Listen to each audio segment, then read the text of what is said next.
Kakani అరెస్టుపై YCP నేత మాజీ మంత్రి అనిల్ కుమార్ యాదవ్ స్పందించారు. కూటమి ప్రభుత్వం ఎప్పుడు చూడని విధంగా అరెస్టులు చేస్తోందని, కక్ష సాధింపు చర్యలకు పాల్పడుతోందని అన్నారు.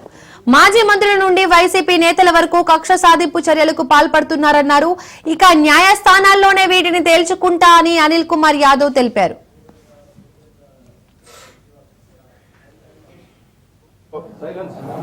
ఏదైతే ఈ కూటమి ప్రభుత్వం వచ్చిన తర్వాత, స్వతంత్రం వచ్చిన తర్వాత ఎన్నడూ లేని విధంగా ఈ రాష్ట్రంలో అరెస్టులు చూస్తూ ఉన్నాం.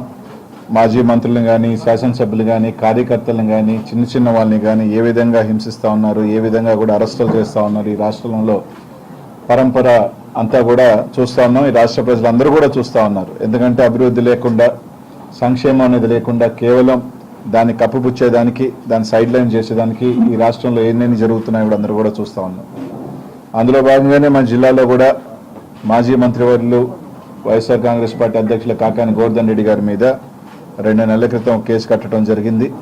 అందులో భాగంగానే ఏ రోజు కూడా మైన్ ప్రాంతానికి వెళ్ళని వ్యక్తి, అక్కడ ఎప్పుడు కూడా లేని వ్యక్తి ఒక అక్రమ కేసు పెట్టడం, దానికి సంబంధించి దాంట్లో మళ్ళీ అనేక కోణాలలో ఎస్సీ ఎస్టీ కేసులు పెట్టడం, అన్నీ కూడా కేసులు పెట్టడం అంతా కూడా చూసాం.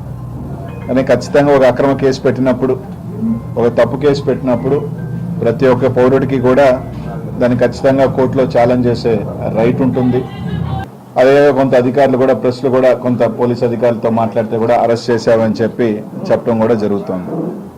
ఈరోజు ఒకటే అడుగుతా ఉన్నాం, సరే రైట్, అరెస్ట్ చేసిన తర్వాత తప్పకుండా ఏ విధంగా కొట్లాడాలి, ఏ విధంగా జ్యుడిషియల్లో ఫైట్ చేయాలి అనేది మాత్రం తప్పకుండా చేస్తాం.